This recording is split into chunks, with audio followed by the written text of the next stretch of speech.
Hey guys, welcome back to Author Journey. My name is CJ Anaya, and today we are going to talk about ways to become more productive. Now, I have tons of different things that I use to become more productive. One question that a subscriber asked was how to knock out words faster, how to focus better.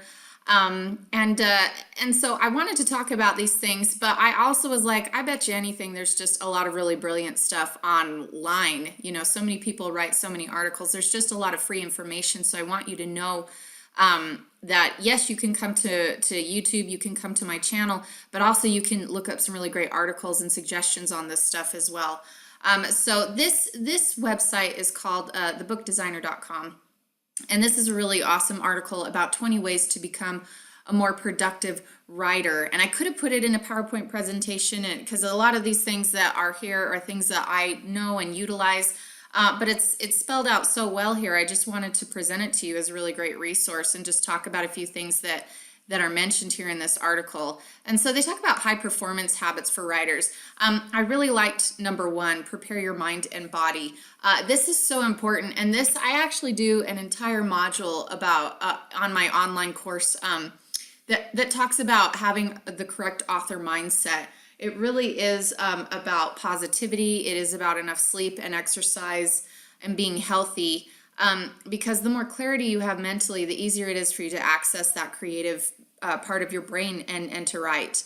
Another thing that I really like is the take frequent breaks. I so need that, and I was actually doing that before I realized that was a thing, that was something that needed to be done because I tend to maybe lose focus a little bit, but I didn't realize that that's because I do need to get up and do those breaks. So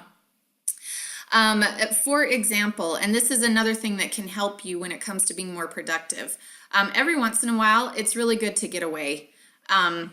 It's good to get away from your house. It's good to go to a place where it's quiet. Sometimes locations affect your ability to write. Even if your house is quiet and there's no one there, sometimes it's just not enough inspiration for you, or it's just not where you need to be. You know, your home is where you operate, you do your day-to-day routine. Sometimes you just need to leave.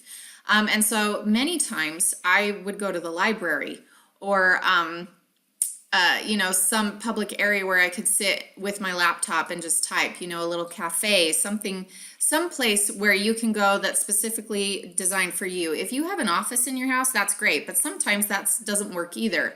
So because I've got 4 kids and it takes a lot of time to take care of them and help them, there's going to be interruptions constantly. And so every once in a while, my husband will take the kids. He'll take a week off work, which is really nice. I know some people don't have that luxury, but for me, this works really well. And I can go visit my parents.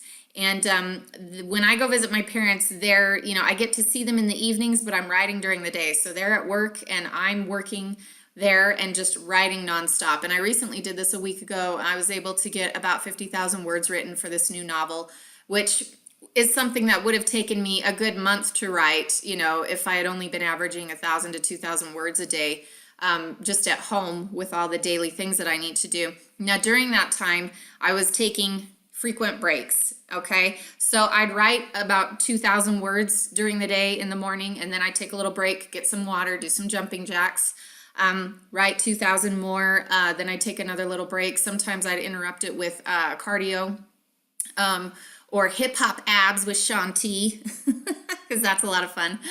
And then of course, take a little break for lunch, drink lots of water. So I did do that quite a bit. I was able to average about 10,000 words a day before, about 3 or 4 o'clock, with all those little breaks that I would take. So the breaks are very nice. And it is something that will help you. Okay. So do it maybe once an hour, or, just say, I'm going to write 2,000 words and then take a break. It just depends on your schedule. This whole set your daily priorities, that's good stuff. So I like to make a list, and I don't like to overwhelm myself, because if I make a huge list of things that need to be done, I'm the type of person that at the end of the day, if I only got 3 things done, I will kick myself and I will be so upset with myself. Rather than being excited that I got 3 things accomplished, I'm going to be worried about the 5 other things that I had assigned myself that I didn't do. And then of course I get all negative, and then it's harder to want to face the next day feeling like didn't accomplish anything. So just assign yourself 1 or 2 tasks when it comes to writing that you really want to get done, whether it's like 2,000 words a day or more, and maybe writing a letter to your subscribers or building your subscribers. Just do 2 things, and then as you have more time and can do more, then add to it, because everybody's got other things they got to do. They've got kids, they've got spouses, we've got work, so it's very difficult sometimes to set those priorities. But you're going to be a lot more organized if you write that down, make a little list of things that you really should do for your business, for your writing career, along with, just functioning in the day. So when it comes to email or social media, this is a really smart thing. I try to stay off of Facebook. It's just such a time suck, so I don't get on there until maybe later in the evening. I don't check my emails till later in the evening. Just because it can really distract me, if I start focusing on other things, and then suddenly my entire morning is shot and I didn't get anything done. So it's best just to prioritize that. I already talked about the to-do list, time blocking. This is really cool. I haven't done this much. Organize your daily schedule in blocks of time. I only do this with writing. I'll say to myself, I'm going to give myself 2 hours, or even, just write 2,000 words a day when I'm at home. And I have an intention for that block of writing. And then after that, I'm not quite as organized, but I am organized when it comes to that. And then I just talked about, antisocial, self-control, write or die, stay focused. These are awesome programs that are going to help you when it comes to focusing on what you want to do stay off Facebook, stay off Twitter, stay off social media. Turn off the internet for periods of time, okay? And these can help you do that, write or die. So you could check into these. Make sure that you come to, again, this link up here, thebookdesigner.com. And I'll put this link in the description below. So we can give credit where credit is due here, because this is a really fabulous article. And then they have a lot of resources as well. So master your thoughts. Oh, this is so important. I talk about this a lot too. Negative thinking and limiting beliefs are a surefire way to get off track when you write. They make you feel inadequate and unable to accomplish your goals. And I was struggling so much with this last week when I went to my mom's, because even though I've written 10 books, almost, I think 10 was my last count. Even though I've written 10 books, for some reason, I have this weird, funny anxiety before I start a new book, where I feel like, oh, this was a fluke. Those books before were just a fluke. And now we're going to see that I'm really stuck. That was all I had in me. That was all I had to give. It isn't possible for me to be more creative and to come up with anything else. And then I sit there and I think, oh, the pacing's dead, the dialogue's stupid. And I was really nervous and worried going into this week last week. I sat down and just was really anxious and afraid that nothing was going to come. And of course it did. And of course, that initial scare, it's almost, the buildup is worse than just actually doing it sometimes for me. And I know that's very odd, because I know that there are other people who are just like, no way, they can't wait to sit down and write. And I'm more of I don't necessarily want to sit down and write, because I'm afraid it's going to prove to myself and everyone else that I'm just a hack. So everybody has these insecurities, just like I did. But once you get started and you get into the zone, it's a completely different story. But those negative thoughts, they're really going to trip you up. There's no end to creativity. I tell myself that all the time. My creativity, there's not a limit to that. So meditation is great. Positive thinking is great. Just remember that your ability and your creativity just is endless. And tell yourself that when you have those moments of anxiety like I do. Everybody struggles with it, even me. Even after 10 books, I still get nervous to start writing that next one. And every day when I sit down, I'm like, okay, it doesn't have to be brilliant right away, but it does need to be something that I can form into brilliance later on. So choose who you want to be every day. This was a new one that I thought was really cool. You get to choose how you show up each day. If your boyfriend dumped you, or you owe the IRS $4,000, you can still choose to bring joy, focus, and concentration to your writing periods. You can determine how you feel and who you want to be. Do you want to be depressed or worried? Would you like to be joyous or confident? And I think that it makes a very good point. It does nobody any good to approach writing when they're depressed, or to approach it when all of this negative self-thought, self-doubt is present. You know, it just makes more sense to be confident and happy, which goes back to really good positive thoughts. So choose again and again and again to be joyous every day, every hour. And this is habit forming. This is about willpower and the control over your thoughts, and being very focused on your intentions.